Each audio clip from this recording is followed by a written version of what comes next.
इस वेले किस तरीके नाल कैनेडा दे वल मूव कर सकते हैं, इस वेले किहो जिहे हालात ने, किस तरीके नाल वीज़े मिल रहे हैं तो सब तो अहम गल कि स्टूडेंट तो बाद PR तक जाने का सफ़र किस तरीके नाल विद्यार्थी तय कर सकते हैं। वो स्टडी परमिट तो लैके PR तक मदद करती है। साडी पार्टनरशिप्स ने रिक्रूटमेंट एजेंसीज नाल इंडियन ग्लोबल वर्कफोर्स के नाल, जो कि बच्चे की जिवें ही पढ़ाई खत्म होंदी है उन्होंने जिस हिसाब की जॉब्स चाहिए ने परमानेंट रेजिडेंसी वास्ते उसकी हेल्प करती है।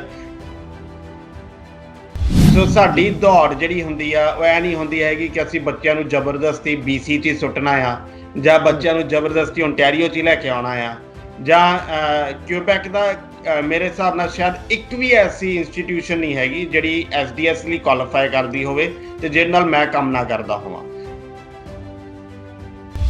ਮੇਰਾ ਕੋਈ ਸੈਲਫ ਇੰਟਰਸਟ ਨਹੀਂ ਹੈਗਾ। ਸਾਡੀ ਜਿਹੜੀ ਆਰਗੇਨਾਈਜੇਸ਼ਨ ਆ, अगर बच्चे की फ्रैश केस आ, अगर बच्चे का कोई रिफ्यूजल नहीं है, अगर बच्चे का आईलेट स्कोर वधिया है तो असी ना कोई पहला तो ना कोई बाद चों। I have seen few ads जिस कहते जी असी बाद चों पैसे, असी बाद चों भी कोई पैसा नहीं लेना, फ्री ऑफ कॉस्ट साडा। हाँ, जी सरकारी फीसा ने वो क्लाइंट पे करता है, जी कॉलेज की फीस है वो क्लाइंट।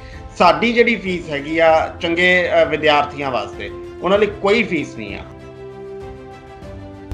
सो पिछले साल 2020 ਦੇ एंड ਦੇ ਵਿੱਚ अक्टूबर नवंबर ਦਾ ਜਿਹੜਾ ਪਾਰਲੀਮੈਂਟ ਸੈਸ਼ਨ ਸੀਗਾ, ਉਦੋਂ ਕੈਨੇਡਾ ਦੀ ਸਰਕਾਰ ਨੇ ਅਨਾਉਂਸ ਕੀਤਾ ਸੀ ਕਿ ਅਸੀਂ 1.2 ਮਿਲੀਅਨ ਲੋਕ, ਦੈਟ ਮੀਨਸ 12 ਲੱਖ ਬੰਦਿਆਂ ਨੂੰ ਕੈਨੇਡਾ ਦੇ ਪੱਕੇ ਵਸਨੀਕ ਬਣਾਵਾਂਗੇ। ਇਸ ਵਿੱਚ ਸਟੱਡੀ ਪਰਮਿਟਸ ਵਗੈਰਾ ਨਹੀਂ, ਪੱਕੇ ਵਸਨੀਕ। ਸਾਡੀ ਜਿਹੜੀ ਕੰਪਨੀ ਹੈ ਬ੍ਰੈਂਪਟਨ ਇਮੀਗ੍ਰੇਸ਼ਨ ਕੰਸਲਟੈਂਸੀ, ਜਿਸ ਪੰਜਾਬ ਦੇ ਵਿੱਚ ਵੀ ਜਿਹੜਾ ਲਾਇਸੈਂਸ ਹੈ ਸਾਡੇ ਕੋਲ ਉਹ ਵੀ ਆ। ਸੋ ਅਸੀਂ ਪੰਜਾਬ ਵਾਸਤੇ, ਪੰਜਾਬ ਲਈ ਵੀ ਕੁਆਲੀਫਾਈ ਕਰ ਰਹੇ ਹਾਂ ਤੇ ਕੈਨੇਡਾ ਲਈ ਵੀ ਕੁਆਲੀਫਾਈ ਕਰ ਰਹੇ ਹਾਂ। ਇਹ ਜਿਹੜਾ ਕੰਬੋ ਹੈ ਬਹੁਤ ਘੱਟ ਤੁਹਾਨੂੰ ਦੇਖਣ ਨੂੰ ਮਿਲੂਗਾ। ਕੁਝ ਲੋਕ ਹੋਣਗੇ ਜਿਨ੍ਹਾਂ ਕੋਲ ਪੰਜਾਬ ਦਾ ਲਾਇਸੈਂਸ ਹੋਊਗਾ ਕਿਉਂਕਿ ਉਹ ਈਜ਼ੀ ਆ ਮਿਲਣਾ, ਪਰ ਕੈਨੇਡਾ ਦੇ ਇਮੀਗ੍ਰੇਸ਼ਨ ਲਾਇਸੈਂਸ ਵਾਸਤੇ ਤੁਹਾਨੂੰ ਪੜ੍ਹਾਈ ਕਰਨੀ ਪੈਂਦੀ ਆ, ਤੁਹਾਨੂੰ ਟੈਸਟ ਪਾਸ ਕਰਨੇ ਪੈਂਦੇ and then you can do that. Seminar ਕਰਵਾਉਣ ਜਾ ਰਹੇ ਹੋ, ਇਹ ਸੈਮੀਨਾਰ ਕਿਸ ਤਰੀਕ ਨੂੰ ਆਰਗੇਨਾਈਜ਼ ਕਰਵਾ ਰਹੇ ਹੋ, ਇਹਦੇ ਵਿੱਚ ਕਿਹੜੀਆਂ ਜਾਣਕਾਰੀਆਂ ਜਿਹੜੀਆਂ ਨੇ ਉਹ ਦਿੱਤੀਆਂ ਜਾਣਗੀਆਂ ਤੇ ਨਾਲ ਦੀ ਨਾਲ ਕਿੱਥੇ ਇਹ ਜਿਹੜਾ ਸੈਮੀਨਾਰ ਹੈਗਾ ਆਨਲਾਈਨ ਉਹ ਲੋਕ ਜਿਹੜੇ ਨੇ ਉਸ ਦੇ ਵਿੱਚ ਜੁੜ ਸਕਦੇ ਨੇ। ਸਾਡੀ ਪੂਰੀ ਟੀਮ ਜਿਹੜੀ ਆ ਉਹ 15 ਤਰੀਕ ਨੂੰ ਰਾਤੀ 8:30 ਵਜੇ, ਇੰਡੀਆ ਦੇ ਰਾਤ ਦੇ 8:30 ਵਜੇ ਬ੍ਰੈਂਪਟਨ ਇਮੀਗ੍ਰੇਸ਼ਨ ਦੇ ਫੇਸਬੁੱਕ ਪੇਜ ਦੇ ਉੱਤੇ ਅਸੀਂ ਲਾਈਵ ਹੋਵਾਂਗੇ। रोज़ाना स्पोक्समैन देख रहे हो तुसीं। इस वक्त तुहाडे नाल तुहाडा अपना दोस्त हरदीप सिंह भोगल ते असीं अक्सर कोशिश करते हैं कि रोज़ाना स्पोक्समैन के माध्यम के राहीं तुहानूं जानकारी भरपूर जिहड़ियां खबरां ने तुहाडे तक पहुँचाउंदे रहिए। सब तो वड्डी गल ये है कि बहुत सारे लोगों के सानूं सुनेहे मिलते रहंदे ने कि सानूं जदों कोई विदेश जाण दी जानकारी हुंदी है वो जरूर साडे नाल सांझी करिया करो। साडे नाल अज उचेचे तौर ते कैनेडा की धरती तो उचेचे तौर पर संदीप जी जुड़े ने। कैनेडा दे विच उत्थे जमे पले ने, उत्थे अपना कारोबार चला रहे हैं, बिजनेस चला रहे हैं, तो उत्थे किस तरीके के माहौल है ने उन्होंने चंगी तरह समझते हैं। तो मोर ओवर सब तो वड्डी गल यह है कि उत्थे इमीग्रेशन कंपनी चला रहे हैं जिस दे ऑल ओवर वर्ल्ड असी गल कर लीए, नाल दी नाल इंडिया की गल कर लीए, चाहे पंजाब की गल कर लीए, सारे पासे उन्होंने ऑफिस है ने। तो अज विशेष तौर पर विद्यार्थियों के लिए किहो जे मौके है ने, किहो जे उन्होंने इस वेले मौजूदा समय के दौरान किहड़ियां उन्होंने लिए ऑपरचुनिटीज़ हैगियां ने, उन्होंने बारे गलबात करनी। सब तो पहले उन्होंने स्वागत करते हैं। संदीप भाजी बहुत बहुत स्वागत है तुहाडा। सत श्री अकाल जी, धन्यवाद बहुत बहुत सारे ਸਰੋਤਿਆਂ ਨੂੰ मेरे वालों सत श्री अकाल। सब तो पहला भाजी असी जे गल करनी होवे मौजूदा हालातां नूं देखते हुए स्टूडेंट्स इस वेले किस तरीके नाल कैनेडा दे वल मूव कर सकते हैं, इस वेले किहो जिहे हालात ने, किस तरीके नाल वीज़े मिल रहे हैं तो सब तो अहम गल कि स्टूडेंट तो बाद PR तक जाने का सफ़र किस तरीके नाल विद्यार्थी तय कर सकते हैं। बहुत वधिया सवाल भोगल साहब तुहाडा। सो मैं हमेशा एक गल दा धारनी हाँ कि जो भी असी कोई भी जिंदगी च कदम चकना होवे, ਜਿਹੜਾ ਸਾਡਾ ਅਖੀਰਲੀ ਮੰਜ਼ਿਲ ਆ ਉੱਥੇ ਨੂੰ ਉਹਨੂੰ ਟਾਰਗੇਟ ਕਰਕੇ ਸਾਨੂੰ ਉਹ ਸਟੈਪਸ ਚੱਕਣੇ ਚਾਹੀਦੇ ਹੁੰਦੇ ਆ। ਸਟੱਡੀ ਪਰਮਿਟ ਤੋਂ ਲੈ ਕੇ ਪਰਮਨੈਂਟ ਰੈਜ਼ੀਡੈਂਸੀ ਦਾ ਸਫ਼ਰ ਵੀ ਕੁਛ ਇੱਦਾਂ ਦਾ ਹੀ ਆ। ਸਾਡੀ ਜਿਹੜੀ ਕੰਪਨੀ ਹੈਗੀ ਆ ਬ੍ਰੈਂਪਟਨ ਇਮੀਗ੍ਰੇਸ਼ਨ ਕੰਸਲਟੈਂਸੀ, ਉਹ ਬੱਚੇ ਦਾ ਇਕੱਲਾ ਸਟੱਡੀ ਪਰਮਿਟ ਨਹੀਂ ਲਗਵਾਉਂਦੀ, ਉਹ ਸਟੱਡੀ ਪਰਮਿਟ ਤੋਂ ਲੈ ਕੇ PR ਤੱਕ ਮਦਦ ਕਰਦੀ ਆ। ਸਾਡੀ ਪਾਰਟਨਰਸ਼ਿਪਸ ਨੇ ਰਿਕਰੂਟਮੈਂਟ ਏਜੰਸੀਜ਼ ਨਾਲ, ਇੰਡੀਅਨ ਗਲੋਬਲ ਵਰਕਫੋਰਸ ਦੇ ਨਾਲ, जो कि बच्चे की जिवें ही पढ़ाई खत्म होंदी है उन्होंने जिस हिसाब की जॉब्स चाहिए ने परमानेंट रेजिडेंसी वास्ते उसकी हेल्प करती है। उस तो बाद तो जी साडी टीम हैगी वो PNPs ਜਾਂ PR ਲਈ सपोर्ट करती हैगी है। तो जिस दिन बच्चे ਨੂੰ PR मिल जाती हैगी है, जिस दिन ਉਹਦਾ सफ़र PR तक का पूरा हो जाता है, उस दिन ਅਸੀਂ ਉਹਦੀ ਬਾਂਹ ਛੱਡਦੇ ਹਾਂ। ਉਸ ਤੋਂ ਪਹਿਲਾਂ ਅਸੀਂ ਉਹਦੀ ਬਾਂਹ ਫੜੀ ਰੱਖੀ ਦੀ ਹੈ। ਇੱਥੇ ਇਹ ਗੱਲ ਦੱਸਣੀ ਜ਼ਰੂਰੀ ਆ ਕਿ ਜਦੋਂ ਬੱਚੇ ਨੇ, ਸਭ ਤੋਂ ਪਹਿਲਾ ਸਟੈਪ ਹੁੰਦਾ ਹੈ ਕਿ ਕਿਹੜੀ ਇੰਸਟੀਟਿਊਸ਼ਨ ਚੂਜ਼ ਕਰਨੀ ਹੈ। ਸੋ ਸਾਡੀ ਜਿਹੜੀ ਕੰਪਨੀ ਹੈਗੀ ਆ ਉਹ ਕੈਨੇਡਾ ਦੇ ਵਿੱਚ ਹਰੇਕ ਪ੍ਰੋਵਿੰਸ ਦੇ ਕਾਲਜਸ ਨਾਲ ਡੀਲ ਕਰਦੀ ਹੈ। ਹੁਣ ਇਸ 'ਤੇ ਡਿਪੈਂਡ ਕਰਦਾ ਹੁੰਦਾ ਕਿ ਬੱਚਾ ਕਰ ਕੀ ਰਿਹਾ। ਉਦਾਹਰਨ ਦੇ ਤੌਰ ਦੇ ਉੱਤੇ ਕਿ ਅਗਰ ਕੋਈ ਬੰਦਾ RINP ਵਾਸਤੇ ਕੁਆਲੀਫਾਈ ਹੋ ਸਕਦਾ ਹੈ ਕਿ 2 ਸਾਲ ਦੀ ਪੜ੍ਹਾਈ ਕਰੇ ਤੇ ਕੋਈ ਐਕਸਪੀਰੀਅੰਸ ਦੀ ਲੋੜ ਨਹੀਂ, ਸਿੱਧਾ ਹੀ PR ਲਈ ਅਪਲਾਈ ਕਰ ਸਕੇ, ਤਾਂ ਅਸੀਂ ਉਹਨਾਂ ਬੱਚਿਆਂ ਦੀ ਕੋਸ਼ਿਸ਼ ਕਰਦੇ ਹਾਂ ਕਿ ਉਹਨਾਂ ਕਾਲਜਸ 'ਚ ਕਰਵਾਈਆਂ ਜਾਣ ਜਿਹੜੀਆਂ RINP PNP ਲਈ ਕੁਆਲੀਫਾਈਡ ਏਰੀਆਜ਼ 'ਚ ਆਉਂਦੀਆਂ ਹੋਣ। ਜਾਂ ਕੁਝ ਬੱਚੇ ਐਸੇ ਹੋਣਗੇ ਜਿਨ੍ਹਾਂ ਨੂੰ ਐਕਸਟਰਾ ਪੁਆਇੰਟਸ ਅਗਰ ਮਿਲ ਜਾਣ ਤਾਂ ਉਹ ਸਸਕੈਚੁਅਨ ਦੇ ਵਿੱਚ PNP ਲਈ ਕੁਆਲੀਫਾਈ ਕਰ ਸਕਦੇ ਨੇ। ਸੋ ਸਾਡੀ ਦੌੜ ਜਿਹੜੀ ਹੁੰਦੀ ਆ ਉਹ ਇਹ ਨਹੀਂ ਹੁੰਦੀ ਹੈਗੀ ਕਿ ਅਸੀਂ ਬੱਚਿਆਂ ਨੂੰ ਜ਼ਬਰਦਸਤੀ BC 'ਚ ਹੀ ਸੁੱਟਣਾ ਆ, ਜਾਂ ਬੱਚਿਆਂ ਨੂੰ ਜ਼ਬਰਦਸਤੀ ਓਨਟਾਰੀਓ 'ਚ ਹੀ ਲੈ ਕੇ ਆਉਣਾ ਆ, ਜਾਂ ਕਿਊਬੈਕ ਦਾ ਮੇਰੇ ਹਿਸਾਬ ਨਾਲ ਸ਼ਾਇਦ ਇੱਕ ਵੀ ਐਸੀ ਇੰਸਟੀਟਿਊਸ਼ਨ ਨਹੀਂ ਹੈਗੀ ਜਿਹੜੀ SDS ਲਈ ਕੁਆਲੀਫਾਈ ਕਰਦੀ ਹੋਵੇ ਤੇ ਜਿਹਦੇ ਨਾਲ ਮੈਂ ਕੰਮ ਨਾ ਕਰਦਾ ਹੋਵਾਂ। ਬਟ ਸਾਡੀ ਕੋਸ਼ਿਸ਼ ਇਹ ਹੁੰਦੀ ਹੈ ਕਿ ਬੱਚੇ ਦੇ ਵਾਸਤੇ ਕਿਹੜੀ ਪ੍ਰੋਵਿੰਸ ਉਹਨੂੰ ਅੱਗੇ ਜਾ ਕੇ ਉਹਨੂੰ ਲਾਹਾ ਦੇ ਸਕਦੀ ਹੈ, ਕਿਹੜੀ ਪ੍ਰੋਵਿੰਸ ਦੇ ਵਿੱਚ ਉਹਨੂੰ ਈਜ਼ੀਲੀ PR ਮਿਲ ਸਕਦੀ ਹੈ, ਅਸੀਂ ਉਸ ਹਿਸਾਬ ਨਾਲ ਉਹਨੂੰ ਗਾਈਡ ਕਰਦੇ ਹਾਂ। ਤੁਹਾਡੇ ਨਾਲ ਗੱਲ ਕਰਨ ਦਾ ਮਕਸਦ ਹੀ ਇਹ ਹੁੰਦਾ ਕਿਉਂਕਿ ਤੁਸੀਂ ਸਿੱਧੀ ਤੇ ਸਪਸ਼ਟ ਜਾਣਕਾਰੀ ਜਿਹੜੀ ਹੈ ਸਾਡੇ ਸਰੋਤਿਆਂ ਦੇ ਨਾਲ, ਸਾਡੇ ਦਰਸ਼ਕਾਂ ਦੇ ਨਾਲ ਸਾਂਝੀ ਕਰਦੇ ਹੋ ਤੇ ਬੜੇ ਸੁਲਝੇ ਹੋਏ ਢੰਗ ਦੇ ਨਾਲ ਤੁਸੀਂ ਸਾਰੀ ਜਾਣਕਾਰੀ ਉਹਨਾਂ ਤੱਕ ਪਹੁੰਚਾ ਦਿੰਦੇ ਹੋ, ਕਿਉਂਕਿ ਬੜੇ ਸਹਿਜ ਤਰੀਕੇ ਦੇ ਨਾਲ ਲੋਕਾਂ ਨੂੰ ਸਮਝ ਆ ਜਾਂਦਾ ਵੀ ਇਹ ਪ੍ਰੋਸੀਜਰ ਹੈ। ਕਿ ਹੁਣ ਜਿੱਦਾਂ ਤੁਸੀਂ ਜ਼ਿਕਰ ਕੀਤਾ ਸੀਗਾ ਕਿ ਇੱਕ ਬੜਾ ਸੌਖਾ ਤਰੀਕਾ ਇਹ ਵੀ ਹੈਗਾ ਕਿ ਸਿੱਧੇ ਹੀ ਤੁਸੀਂ ਆਪਣਾ ਸਟੱਡੀ ਕੰਪਲੀਟ ਕੀਤੀ ਤੇ ਉਸ ਤੋਂ ਬਾਅਦ ਡਾਇਰੈਕਟ PR, ਇਹ ਜਿਹੜਾ ਹੈਗਾ ਤਰੀਕਾ, ਇਹ ਕਿਸ ਤਰੀਕੇ ਨਾਲ ਸੰਭਵ ਹੁੰਦਾ ਕਿਉਂਕਿ ਬਹੁਤ ਸਾਰੇ ਲੋਕਾਂ ਨੂੰ ਇਹਦੀ ਜਾਣਕਾਰੀ ਨਹੀਂ ਹੈਗੀ।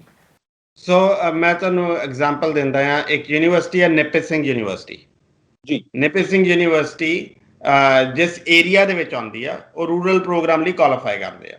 ਸੋ ਰੂਰਲ ਪ੍ਰੋਗਰਾਮ ਦੀ ਰਿਕੁਆਇਰਮੈਂਟ ਆਇਆ ਕਿ ਤੁਸੀਂ ਜਾਂ ਉੱਥੇ 2 ਸਾਲ ਦੀ ਪੜ੍ਹਾਈ ਕੀਤੀ ਹੋਵੇ ਤੇ ਜਾਂ ਫਿਰ ਕਿ ਨਾ ਉੱਥੇ ਕੋਈ ਤਜਰਬਾ ਗੇਨ ਕੀਤਾ ਹੋਵੇ, you qualify for your PNP।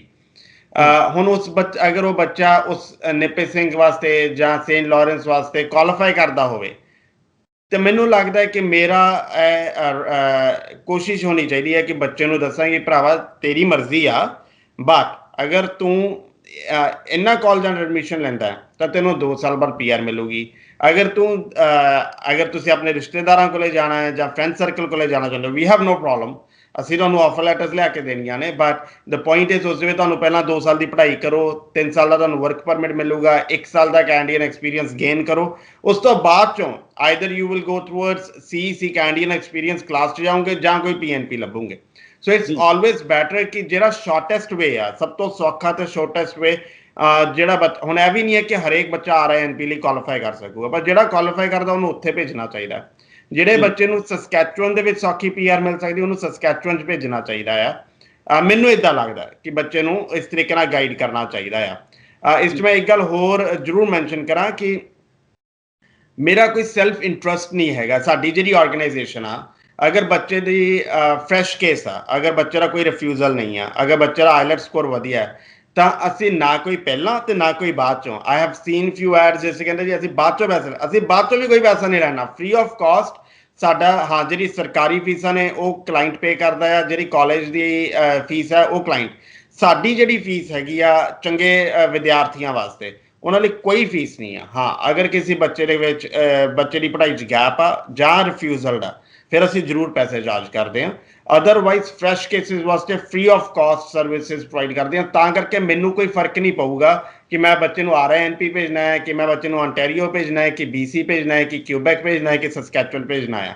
The purpose is ਕਿ ਹਾਂ, ਜਿੱਥੇ ਵੀ ਬੱਚੇ ਨੂੰ ਜ਼ਿਆਦਾ ਈਜ਼ੀਲੀ PR ਮਿਲ ਸਕੇ, ਮੇਰੀ ਕੋਸ਼ਿਸ਼ ਇਹ ਹੋਊਗੀ, ਕਿਉਂਕਿ ਮੇਰਾ ਕੋਈ ਸੈਲਫ ਇੰਟਰਸਟ ਨਹੀਂ ਹੈਗਾ ਉਹਦੇ ਬੈਕ ਦੇ ਉੱਤੇ। ਬਹੁਤ ਚੰਗੀ ਗੱਲ ਭਾਜੀ ਤੁਸੀਂ ਸਾਡੇ ਨਾਲ ਸਾਂਝੀ ਕੀਤੀ ਤੇ ਜਿੰਨੇ ਵੀ ਦਰਸ਼ਕ ਇਸ ਵੇਲੇ ਇਹ ਗੱਲ ਸੁਣ ਰਹੇ ਹੋਣਗੇ ਉਹਨਾਂ ਨੂੰ ਬੇਹੱਦ ਖੁਸ਼ੀ ਹੋਈ ਹੋਣੀ ਹੈ ਕਿ ਕੋਈ ਅਜਿਹਾ ਵਿਅਕਤੀ ਵੀ ਹੈਗਾ ਜਿਹੜਾ ਸਿੱਧੇ ਤੌਰ ਤੇ ਜਿਹੜੇ ਫਰੈਸ਼ ਕੇਸਿਸ ਜਾਣੀ ਕਿ ਪਹਿਲੀ ਵਾਰ ਅਪਲਾਈ ਕਰਨ ਲੱਗੇ ਨੇ ਵਿਦਿਆਰਥੀ, ਉਹਨਾਂ ਦੇ ਲਈ ਕੋਈ ਫੀਸ ਨਹੀਂ ਆ। ਤੇ ਬਹੁਤ ਵੱਡੀ ਗੱਲ ਜਿਹੜੀ ਹੈ ਸੰਦੀਪ ਭਾਜੀ ਨੇ ਕੀਤੀ ਹੈ ਇਸ ਵੇਲੇ ਕਿ ਤੁਸੀਂ ਆਪਣੀ ਸਿਰਫ ਸਰਕਾਰੀ ਫੀਸ ਜਿਹੜੀ ਹੈ ਜਾਂ ਤੁਹਾਡੇ ਜਿਹੜੇ ਖਰਚੇ ਨੇ ਉਹੀ ਪੇ ਕਰਨੇ ਨੇ, ਉਹ ਵੀ ਸਿੱਧੇ ਉੱਥੇ ਯੂਨੀਵਰਸਿਟੀ ਜਾਂ ਕਾਲਜ ਚਲੇ ਜਾਣੇ ਨੇ।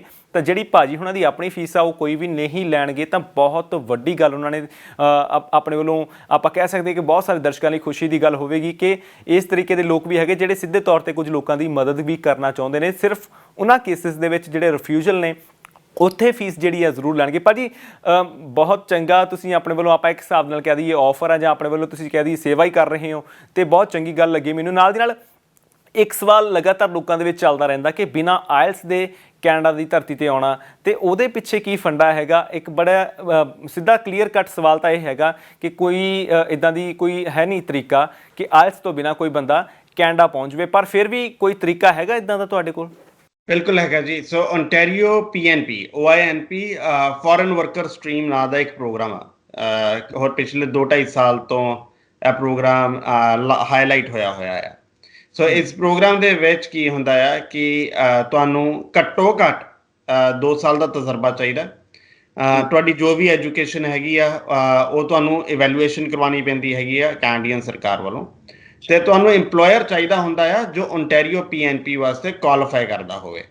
ਸੋ ਇਹ 3 ਕੰਡੀਸ਼ਨਸ ਨੇ ਮੇਜਰ, ਕਿ ਪਹਿਲੀ ਗੱਲ ਕਿ ਤੁਹਾਡੇ ਕੋਲੇ ਘੱਟੋ ਘੱਟ 2 ਸਾਲ ਦਾ ਤਜਰਬਾ, ਦੂਸਰੀ ਕਿ ਤੁਹਾਡੇ ਕੋਲੇ ਤੁਹਾਡੀ ਪੜ੍ਹਾਈ ਦੀ ਇਵੈਲੂਏਸ਼ਨ, ਤੀਸਰਾ ਕਿ ਤੁਹਾਡੇ ਕੋਲੇ ਕੋਈ ਇੰਪਲੋਇਰ ਹੋਵੇ ਜੋ PNP ਲਈ ਕੁਆਲੀਫਾਈ ਕਰਦਾ ਹੋਵੇ, ਓਨਟਾਰੀਓ PNP ਵਾਸਤੇ ਕੁਆਲੀਫਾਈ ਕਰਦਾ ਹੋਵੇ। ਚੌਥੀ ਕੰਡੀਸ਼ਨ ਜਿਹੜੀ ਹੈਗੀ ਹੈ ਕਿ ਇਹ ਜਿਹੜਾ ਉਹ ਇੰਪਲੋਇਰ ਆ ਉਹ ਤੁਹਾਨੂੰ ਉਹ ਜੌਬ ਆਫਰ ਕਰ ਰਿਹਾ ਹੋਵੇ ਜਿਹੜੀ ਨੌਕ OA ਜਾਂ B ਚ ਆਉਂਦੀ ਆ। ਅਗਰ ਦੇਸੀ ਭਾਸ਼ਾ 'ਚ ਇਹਦੀ ਗੱਲ ਕਰਨੀ ਹੋਵੇ ਤਾਂ ਯੂ ਕੈਨ ਸੇ ਕਿ ਟ੍ਰੇਡਸ, ਵੈਲਡਰਸ, ਪਲੰਬਰਸ, ਮਸ਼ੀਨਿਸਟ ਹੋ ਗਏ, ਜਾਂ ਐਡਮਿਨ ਅਸਿਸਟੈਂਟ, ਐਡਮਿਨ ਆਫਿਸਰਸ ਜਾਂ ਮੈਨੇਜਰ, ਸੁਪਰਵਾਈਜ਼ਰ, ਜਿਹੜੀਆਂ ਇਹ ਪੋਸਟ ਨੇ, ਇਹਨਾਂ ਲੋਕਾਂ ਵਾਸਤੇ they don't need IELTS in this program. ਇਸ ਪ੍ਰੋਗਰਾਮ ਦਾ ਇੱਕ ਨੈਗੇਟਿਵ ਪੁਆਇੰਟ ਵੀ ਆ ਕਿ ਇਹ ਜਿਹੜਾ ਪ੍ਰੋਗਰਾਮ ਹੈਗਾ ਆ ਹਰੇਕ ਸਾਲ 'ਚ 2 ਵਾਰੀ ਸਿਰਫ ਖੁੱਲਦਾ ਵੀ ਸਿਰਫ 15 ਤੋਂ 20 ਮਿੰਟ ਲਈ ਆ, ਤੇ ਤਕਰੀਬਨ 2500 ਐਪਲੀਕੇਸ਼ਨ ਹਰ ਵਾਰੀ ਪਿਕ ਕੀਤੀਆਂ ਜਾਂਦੀਆਂ ਨੇ ਦੁਨੀਆ ਭਰ ਤੋਂ ਜੀ। ਸੋ ਜਿਸ ਦਿਨ ਇਹ ਪ੍ਰੋਗਰਾਮ ਸੋ ਜਿਹੜੇ ਬੰਦੇ ਵੀ ਇਸ ਪ੍ਰੋਗਰਾਮ ਲਈ ਇੰਟਰਸਟਿਡ ਹੁੰਦੇ ਉਹਨਾਂ ਦੀ ਫਾਈਲਿੰਗ ਪਹਿਲਾਂ ਤਿਆਰ ਕੀਤੀ ਜਾਂਦੀ ਆ, ਸੋ ਦੈਟ ਜਿਸ ਸੈਕਿੰਡ ਆ ਖੁੱਲੇ ਉਸ ਦਿਨ ਅਸੀਂ ਪੂਲ 'ਚ ਪੈ ਜਾਈਏ। ਅਗਰ ਤੁਸੀਂ ਪੂਲ ਦੇ ਵਿੱਚ ਸਿਲੈਕਟ ਹੋ ਜਾਂਦਾ, ਅਗਰ ਤੁਸੀਂ ਕਹਿ ਲਓ ਕਿ ਤੁਹਾਡੀ ਕਿਸਮਤ, ਇੱਥੇ ਕਿਸਮਤ ਵੀ ਮੈਟਰ ਕਰਨੀ ਹੈ, ਕਿਉਂਕਿ ਤੁਸੀਂ ਸੋਚੋ ਕਿ ਸਿਰਫ 2500 ਐਪਲੀਕੇਸ਼ਨ ਦੁਨੀਆ ਭਰ ਤੋਂ, ਉਹ ਵੀ ਸਿਰਫ 10 ਤੋਂ 12 ਮਿੰਟ ਦੇ ਸਪੈਮ ਦੇ ਵਿੱਚ। ਸੋ ਜਿਹੜਾ ਇਹ ਆਨਲਾਈਨ ਜੂਆ ਹੈ ਜਿਹੜਾ, ਇਸ ਦੇ ਵਿੱਚ ਕਿਸਮਤ ਦੇ ਧਨੀ ਹੋਣਾ ਵੀ ਇੱਕ ਰਿਕੁਆਇਰਮੈਂਟ ਕਿਹਾ ਜਾ ਸਕਦਾ ਆ। ਅਗਰ ਤੁਸੀਂ ਉਸ 'ਚ ਪਿਕ ਹੋ ਜਾਂਦੇ ਹੈਗੇ ਹੋ ਤਾਂ ਜੇ ਤੁਹਾਡੇ ਪੈਸੇ ਨਹੀਂ ਲੱਗ ਰਹੇ, ਜੇ ਤੁਹਾਨੂੰ ਉਸ ਤਰੀਕੇ ਦਾ ਕੋਈ ਜ਼ੋਰ ਅਜ਼ਮਾਇਸ਼ ਨਹੀਂ ਕਰਨੀ ਪੈ ਰਹੀ, ਤੁਹਾਨੂੰ ਘੱਟੋ ਘੱਟ ਆਪਣੀ ਫਾਈਲ ਤਿਆਰ ਕਰਵਾ ਕੇ ਰੱਖ ਲੈਣੀ ਚਾਹੀਦੀ ਹੈ ਕਿ ਜਦੋਂ ਵੀ ਇਹ ਪ੍ਰੋਗਰਾਮ ਸ਼ੁਰੂ ਹੋਵੇ ਘੱਟੋ ਘੱਟ ਤੁਸੀਂ ਅਪਲਾਈ ਕਰ ਦਿਓ। ਕੀ ਪਤਾ ਹੁੰਦਾ ਕਿਸਮਤ ਦਾ ਕਿ ਕਦੋਂ ਮੌਕਾ ਤੁਹਾਡਾ ਬਣ ਜਾਣਾ ਤੇ ਤੁਹਾਨੂੰ ਬਿਨਾਂ ਆਇਲਸ ਦੇ ਵੀ ਕੈਨੇਡਾ ਦੀ ਧਰਤੀ ਤੇ ਜਾਣ ਦਾ ਮੌਕਾ ਜਿਹੜਾ ਉਹ ਮਿਲ ਜਾਣਾ। ਭਾਜੀ ਸਭ ਤੋਂ ਪਹਿਲਾਂ ਇਸੀ ਚੀਜ਼ 'ਚ ਮੈਂ ਇੱਕ ਗੱਲ ਹੋਰ ਕਹਿ ਦੇਵਾਂ ਨਾ, ਲਾਈਕ ਮੈਂ ਇਸ ਚੀਜ਼ ਦਾ, ਸਾਡੀ ਕੰਪਨੀ ਜਿਹੜੀ ਆ ਇਸ ਚੀਜ਼ ਨੂੰ ਬਿਲੀਵ ਕਰਦੀ ਹੈ ਕਿ ਆਪਣੇ ਹੱਕ ਦੀ ਕਮਾਈ ਜ਼ਰੂਰ ਕਰੋ, ਪਰ ਦੂਸਰੇ ਦਾ ਹੱਕ ਨਹੀਂ ਖਾਣਾ ਚਾਹੀਦਾ ਹੈਗਾ। ਸੋ ਜਿਹੜੇ ਵੀ ਬੰਦੇ ਓਨਟਾਰੀਓ PNP ਸਾਡੇ ਨਾਲ ਰਿਟੇਨਰ ਸਾਈਨ ਕਰਦੇ ਨੇ, ਅਗਰ 1 ਸਾਲ ਦੇ ਵਿੱਚ ਉਹਨਾਂ ਦੀ PNP ਨਹੀਂ ਪਿਕ ਹੁੰਦੀ ਹੈਗੀ ਤੇ ਫੁੱਲ ਰਿਫੰਡ, 1 ਸੈਂਟ ਵੀ ਰੱਖਿਆ ਨਹੀਂ ਜਾਂਦਾ ਹੈਗਾ ਕਿਸੇ ਦਾ। ਸੋ ਇਹ ਇੱਕ ਪੈਸਾ ਇਕੱਠੇ ਕਰਨ ਦਾ ਸਾਧਨ ਨਹੀਂ ਬਣਾਇਆ ਹੋਇਆ। ਪੈਸੇ ਤੁਹਾਡੇ ਤਾਂ ਆ, ਤੁਸੀਂ ਤਾਂ ਪੇ ਕਰ ਰਹੇ ਹੋ ਅਗਰ ਤੁਹਾਨੂੰ PNP ਮਿਲ ਰਹੀ ਹੈ। ਅਗਰ PNP ਨਹੀਂ ਮਿਲ ਰਹੀ, not even a single cent, ਇੱਕ ਪੈਸਾ, ਇੱਕ ਸਿੰਗਲ ਸੈਂਟ ਤੱਕ ਵੀ ਸਾਡੀ ਕੰਪਨੀ ਨਹੀਂ ਰੱਖੂਗੀ। ਬਾਕਾਇਦਾ ਐਗਰੀਮੈਂਟ ਦੇ ਵਿੱਚ ਲਿਖਿਆ ਜਾਊਗਾ। ਨਹੀਂ ਤਾਂ ਬਹੁਤੇ ਲੋਕ ਇਦਾਂ ਦੇ ਹੁੰਦੇ ਨੇ ਜਿਹੜੇ ਇਹ ਕਹਿ ਦਿੰਦੇ ਨੇ ਕਿ ਆਹ ਤੁਹਾਡੇ ਪੈਸੇ ਫਾਈਲ ਬਣਾਉਣ ਦੇ ਲੱਗ ਗਏ ਜੀ, ਆਹ ਤੁਹਾਡੇ ਉੱਥੇ ਅਸੀਂ ਫੀਸ ਜਮ੍ਹਾਂ ਕਰਾਈ ਸੀ ਉਹਦੇ ਲੱਗ ਗਏ ਜੀ, ਆਹ ਲਓ ਬਾਕੀ ਇੰਨੇ ਬਚੇ ਇਹਨੇ ਵਾਪਸ ਲੈ ਲਓ। ਸੋ ਕੋਈ ਕੱਟ ਨਹੀਂ, ਕੁਛ ਨਹੀਂ। ਹਾਂ, 1 ਸਾਲ ਦਾ ਟਾਈਮ ਤੁਹਾਨੂੰ ਜ਼ਰੂਰ ਸਾਨੂੰ ਦੇਣਾ ਪਊਗਾ। 1 ਸਾਲ 'ਚ 2 ਡਰਾਸ ਨਿਕਲਦੇ ਆ, ਹੋ ਸਕਦਾ ਪਹਿਲੇ ਡਰਾ 'ਚ ਅਗਰ ਤੁਸੀਂ ਨਾ ਪਿਕ ਹੋਵੋ ਤੇ ਦੂਸਰੇ ਡਰਾ 'ਚ ਹੋ ਜਾਓ। ਹਾਂ, ਅਗਰ ਦੋਨੋਂ ਡਰਾਸ 'ਚ ਨਹੀਂ ਪਿਕ ਹੋਏ ਤੇ ਫੁੱਲ ਰਿਫੰਡ ਜੀ। ਤੇ ਸੰਦੀਪ ਜੀ, ਜੇ ਅਸੀਂ ਗੱਲ ਕਰੀਏ ਹੁਣ ਆਉਣ ਵਾਲੇ ਦਿਨਾਂ ਦੇ ਵਿੱਚ ਸੈਮੀਨਾਰ ਕਰਵਾਉਣ ਜਾ ਰਹੇ ਹੋ, ਇਹ ਸੈਮੀਨਾਰ ਕਿਸ ਤਰੀਕ ਨੂੰ ਆਰਗੇਨਾਈਜ਼ ਕਰਵਾ ਰਹੇ ਹੋ, ਇਹਦੇ ਵਿੱਚ ਕਿਹੜੀਆਂ ਜਾਣਕਾਰੀਆਂ ਜਿਹੜੀਆਂ ਨੇ ਉਹ ਦਿੱਤੀਆਂ ਜਾਣਗੀਆਂ, ਤੇ ਨਾਲ ਦੀ ਨਾਲ ਕਿੱਥੇ ਇਹ ਜਿਹੜਾ ਸੈਮੀਨਾਰ ਹੈਗਾ ਆਨਲਾਈਨ ਉਹ ਲੋਕ ਜਿਹੜੇ ਨੇ ਉਸ ਦੇ ਵਿੱਚ ਜੁੜ ਸਕਦੇ ਨੇ?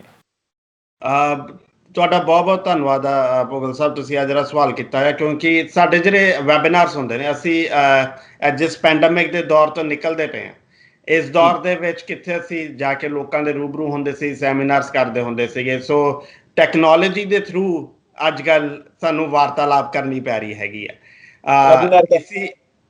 ਇਸੀ ਪੈਂਡੇਮਿਕ ਦੇ ਵਿੱਚ ਦੀ ਇੱਕ ਅਸੀਂ ਨਵਾਂ ਸਿਸਟਮ ਕੱਢਿਆ ਸੀਗਾ ਵੈਬਿਨਾਰਸ ਦਾ। ਸੋ ਪਿਛਲੇ 1 ਸਾਲ ਤੋਂ ਅਸੀਂ ਕਾਫੀ ਵੈਬਿਨਾਰਸ ਕੀਤੇ ਔਰ ਕਾਫੀ ਸਕਸੈਸਫੁਲ ਵੱਡੀ ਗਿਣਤੀ ਦੇ ਵਿੱਚ ਲੋਕ ਉਹਨੂੰ ਜੁਆਇਨ ਕਰਦੇ ਆ। ਸੋ ਸਾਡੀ ਪੂਰੀ ਟੀਮ ਜਿਹੜੀ ਆ ਉਹ 15 ਤਰੀਕ ਨੂੰ ਰਾਤੀ 8:30 ਵਜੇ, ਇੰਡੀਆ ਦੇ ਰਾਤ ਦੇ 8:30 ਵਜੇ ਜੀ ਬਰੈਂਪਟਨ ਇਮੀਗ੍ਰੇਸ਼ਨ ਦੇ ਫੇਸਬੁੱਕ ਪੇਜ ਦੇ ਉੱਤੇ ਅਸੀਂ ਲਾਈਵ ਹੋਵਾਂਗੇ।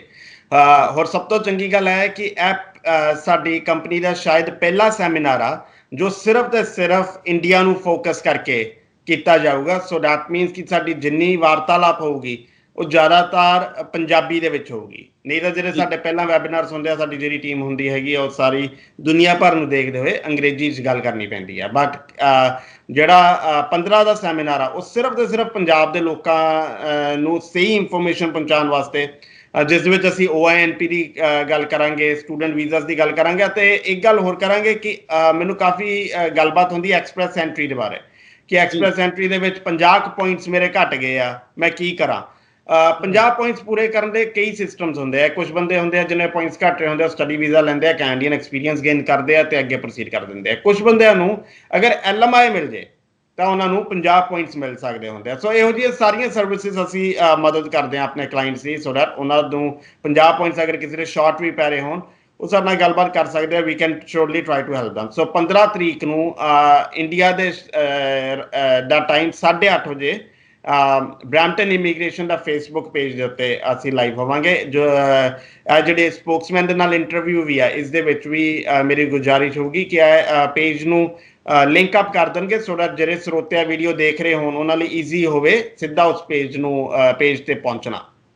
ਬਿਲਕੁਲ, ਇਸ ਵੀਡੀਓ ਦੇ ਥੱਲੇ ਤੁਸੀਂ ਦੇਖ ਰਹੇ ਹੋਵੋਗੇ ਬਹੁਤ ਸਾਰੀ ਜਾਣਕਾਰੀ ਜਿਹੜੀ ਆ ਪਹਿਲਾਂ ਹੀ ਡਿਸਪਲੇ ਕੀਤੀ ਹੋਈ ਹੈ। ਐਲਬੈਂਡ ਦੇ ਵਿੱਚ ਤੁਸੀਂ ਦੇਖ ਸਕਦੇ ਹੋ ਕਿ ਤਮਾਮ ਕੰਟੈਕਟ ਨੰਬਰ ਜਿਹੜੇ ਨੇ ਉਹ ਤੁਹਾਨੂੰ ਅਸੀਂ ਸਾਂਝੇ ਕਰ ਰਹੇ ਹਾਂ ਸੰਦੀਪ ਜੀ ਹੋਰਾਂ ਦੇ, ਤੇ ਨਾਲ ਦੀ ਨਾਲ ਪੇਜ ਜਿਹੜਾ ਉਹ ਵੀ ਟੈਗ ਕਰ ਦੇਵਾਂਗੇ ਤਾਂ ਜੋ ਜਦੋਂ 15 ਤਰੀਕ ਨੂੰ ਇਹ ਵੈਬੀਨਾਰ ਹੋਣਾ ਹੈਗਾ ਤਾਂ ਉੱਥੇ ਜਾ ਕੇ ਤੁਸੀਂ ਉਹ ਵੈਬੀਨਾਰ ਅਟੈਂਡ ਕਰ ਸਕੋ। ਸਮਾਂ ਤੁਹਾਨੂੰ ਦੱਸ ਦਿੱਤਾ ਕਿ ਰਾਤ ਦੇ 8:30 ਵਜੇ 15 ਤਰੀਕ ਨੂੰ ਇਹ ਜਿਹੜਾ ਵੈਬੀਨਾਰ ਹੋਣਾ, ਇਹਦੇ ਵਿੱਚ ਤਮਾਮ ਜਾਣਕਾਰੀ ਜਿਹੜੀ ਆ ਉਹ ਦੱਸੀ ਜਾਣੀ ਹੈ, ਕਿਉਂਕਿ ਬਹੁਤ ਸਾਰੀਆਂ ਗੱਲਾਂ ਕਿ ਵੇਲੇ ਹੁੰਦੀਆਂ ਨੇ ਜਿਹੜੀਆਂ ਉਹ ਅਸੀਂ ਇਸ ਇੰਟਰਵਿਊ ਦੇ ਜ਼ਰੀਏ ਤੁਹਾਡੇ ਤੱਕ ਨਹੀਂ ਪਹੁੰਚਾ ਪਾਉਂਦੇ। ਤਾਂ ਜਦੋਂ ਉਹ ਵੈਬੀਨਾਰ ਹੋਊਗਾ ਉਹਦੇ ਵਿੱਚ ਸਵਾਲ ਜਵਾਬ ਹੋਣਗੇ ਤਾਂ ਬਹੁਤ ਸਾਰੀ ਜਾਣਕਾਰੀ ਜਿਹੜੀ ਹੈ ਉਹ ਤੁਹਾਡੇ ਤੱਕ ਪਹੁੰਚਦੀ ਹੋ ਜਾਊਗੀ।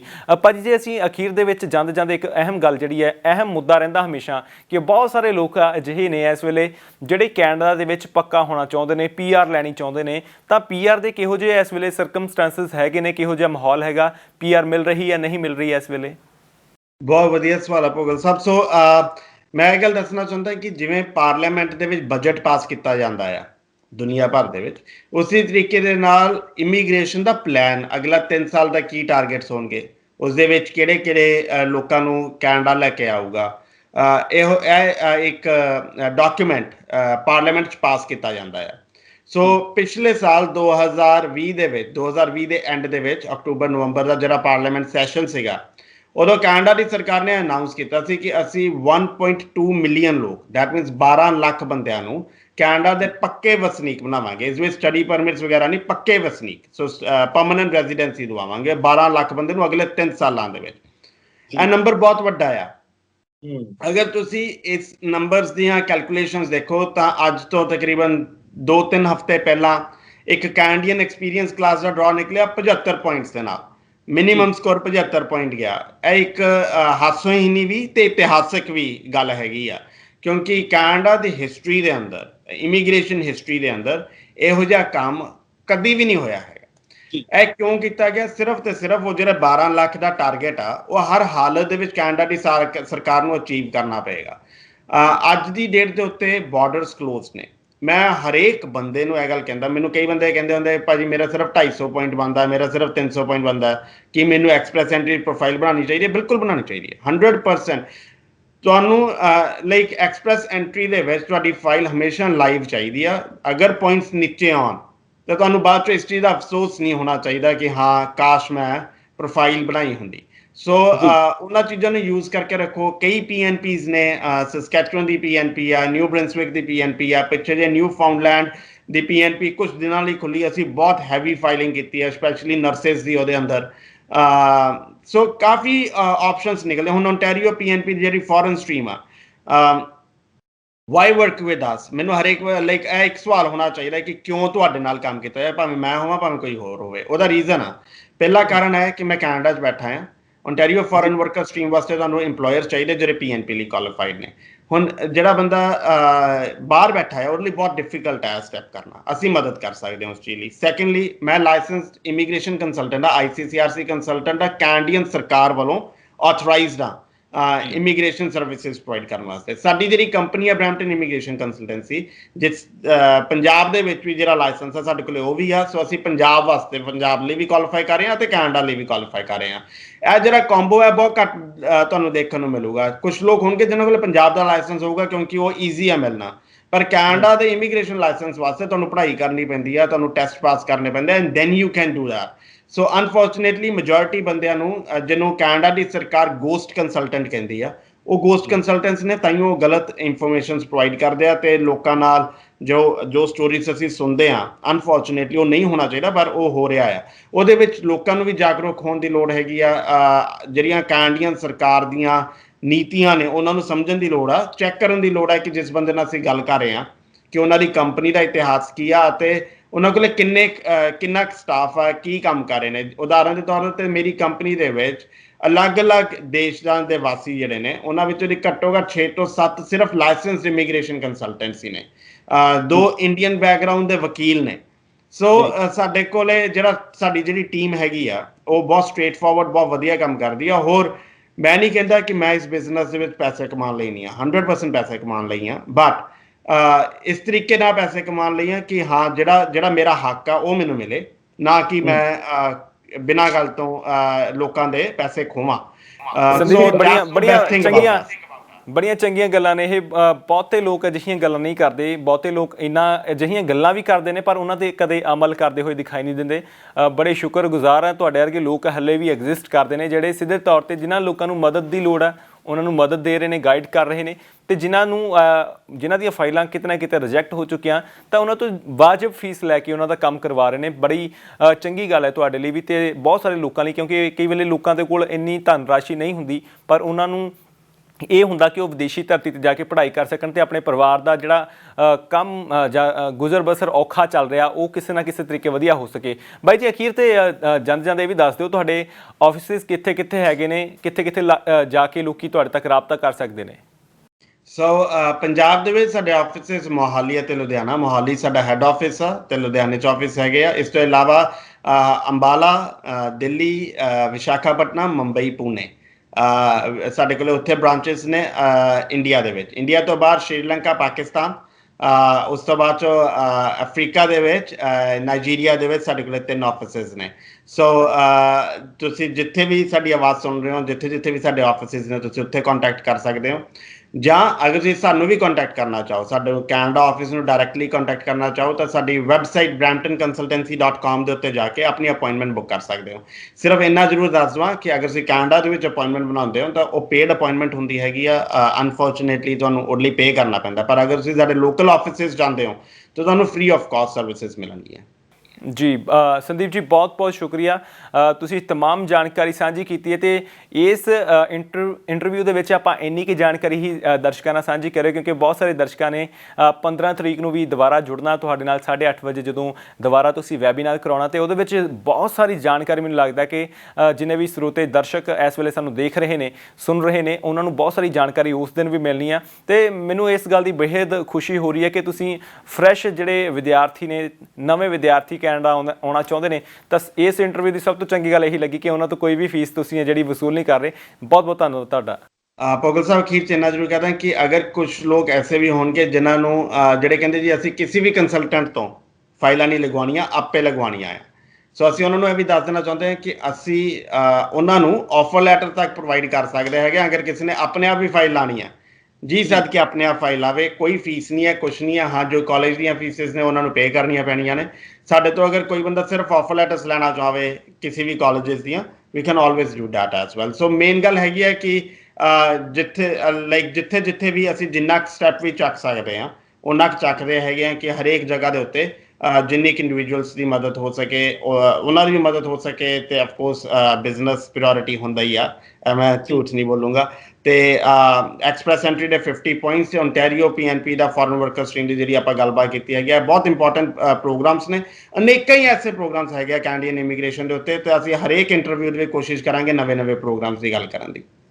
ਬਹੁਤ ਬਹੁਤ ਸ਼ੁਕਰੀਆ ਸੰਦੀਪ ਜੀ, ਤੁਸੀਂ ਉਚੇਚੇ ਤੌਰ ਤੇ ਕੈਨੇਡਾ ਦੀ ਧਰਤੀ ਤੋਂ ਸਾਡੇ ਨਾਲ ਜੁੜੇ ਤੇ तमाम ਜਾਣਕਾਰੀ ਦਰਸ਼ਕਾਂ ਦੇ ਨਾਲ ਸਾਂਝੀ ਕੀਤੀ। ਤੁਹਾਡਾ ਬਹੁਤ ਬਹੁਤ ਧੰਨਵਾਦ ਜੀ। ਧੰਨਵਾਦ ਜੀ। ਸੋ ਇਹ ਸੰਦੀਪ ਜੀ ਸਾਡੇ ਨਾਲ ਕੈਨੇਡਾ ਦੀ ਧਰਤੀ ਤੋਂ ਉਚੇਚੇ ਤੌਰ ਤੇ ਸਿੱਧੇ ਸਾਡੇ ਨਾਲ ਉੱਥੋਂ ਜੁੜੇ ਸੀਗੇ, तमाम ਜਾਣਕਾਰੀ ਸਾਡੇ ਨਾਲ ਸਾਂਝੀ ਕੀਤੀ ਹੈ। ਤੇ ਮੈਨੂੰ ਲੱਗਦਾ ਕਿ ਬਹੁਤ ਸਾਰੀਆਂ ਬਰੀਕ ਗੱਲਾਂ ਜਿਹੜੀਆਂ ਨੇ ਕਿ ਵੇਲੇ ਖੁੱਲ੍ਹ ਕੇ ਤੁਹਾਡੇ ਤੱਕ ਨਹੀਂ ਪਹੁੰਚਦੀਆਂ, ਉਹ ਪਹੁੰਚਾਉਣ ਦੀ ਅੱਜ ਕੋਸ਼ਿਸ਼ ਕੀਤੀ ਹੈ। ਤੁਸੀਂ ਆਪਣੇ ਸੁਝਾਅ ਵੀ ਸਾਡੇ ਨਾਲ ਕਮੈਂਟਾਂ ਦੇ ਜ਼ਰੀਏ ਜ਼ਰੂਰ ਸਾਂਝੇ ਕਰਿਓ, ਕਿਉਂਕਿ ਤੁਹਾਡੇ ਸਵਾਲ ਜਿਹੜੇ ਹੁੰਦੇ ਨੇ ਉਹੀ ਅਸੀਂ ਅੱਗੇ ਲੋਕਾਂ ਤੋਂ ਕਰਦੇ ਹਾਂ, ਜਾਂ ਜਿਹੜੇ ਵੀ ਸਾਡੇ ਇੰਟਰਵਿਊ ਦੇ ਵਿੱਚ ਸਿੱਧੇ ਤੌਰ ਤੇ ਅਸੀਂ ਜਿਨ੍ਹਾਂ ਨੂੰ ਇਨਵਾਈਟ ਕਰਦੇ ਹਾਂ ਉਹਨਾਂ ਤੋਂ ਅਸੀਂ ਉਹ ਪੁੱਛਣ ਦੀ ਕੋਸ਼ਿਸ਼ ਕਰਦੇ ਹਾਂ, ਕਿਉਂਕਿ ਤੁਹਾਡੀਆਂ ਕੁਐਰੀਜ਼ ਜਿਹੜੀਆਂ ਹੁੰਦੀਆਂ ਨੇ, ਤੁਹਾਡੇ ਸਵਾਲ ਜਿਹੜੇ ਹੁੰਦੇ ਨੇ, ਸਾਡੀ ਜ਼ਿੰਮੇਵਾਰੀ ਬਣਦੀ ਹੈ ਕਿ ਅਸੀਂ ਉਹਨਾਂ ਸਵਾਲਾਂ ਦੇ ਜਵਾਬ ਰੋਜ਼ਾਨਾ ਸਪੋਕਸਮੈਨ ਦੇ ਮਾਧਿਅਮ ਰਾਹੀਂ ਤੁਹਾਡੇ ਤੱਕ ਪਹੁੰਚਾਉਣ ਦੀ ਕੋਸ਼ਿਸ਼ ਕਰੀਏ। ਤੁਹਾਡੇ ਸਵਾਲ ਆਪਣੇ ਕਮੈਂਟਾਂ ਦੇ ਰੂਪ ਦੇ ਵਿੱਚ ਸਾਡੇ ਨਾਲ ਜ਼ਰੂਰ ਸਾਂਝੇ ਕਰਿਓ। ਬਾਕੀ ਇਸ ਇੰਟਰਵਿਊ ਦੇ ਨਾਲ ਦੱਸ ਦਈਏ ਕਿ ਸੰਦੀਪ ਜੀ ਹੋਰਾਂ ਦੀ तमाम ਜਾਣਕਾਰੀ ਜਿਹੜੀ ਹੈ ਅਸੀਂ ਇਸ ਇੰਟਰਵਿਊ ਦੇ ਥੱਲੇ ਜ਼ਰੂਰ ਤੁਹਾਡੇ ਲਈ ਪੋਸਟ ਕਰ ਦੇਵਾਂਗੇ, ਤਾਂ ਜੋ ਤੁਹਾਨੂੰ 15 ਤਰੀਕ ਨੂੰ ਜਿਹੜਾ ਵੈਬੀਨਾਰ ਹੋਣ ਜਾ ਰਿਹਾ ਉਹਦੇ ਵਿੱਚ ਸ਼ਾਮਿਲ ਹੋਣ ਦੇ ਵਿੱਚ ਕੋਈ ਦਿੱਕਤ ਨਾ ਆਵੇ। ਆਪਣੇ ਕੀਮਤੀ ਸੁਝਾਅ ਸਾਡੇ ਨਾਲ ਜ਼ਰੂਰ ਸਾਂਝੇ ਕਰਿਓ। ਫਿਲਹਾਲ ਤੁਹਾਡੇ ਤੋਂ ਅੱਗੇ ਲੈਂਦੇ ਹਾਂ। ਬਹੁਤ ਬਹੁਤ ਧੰਨਵਾਦ।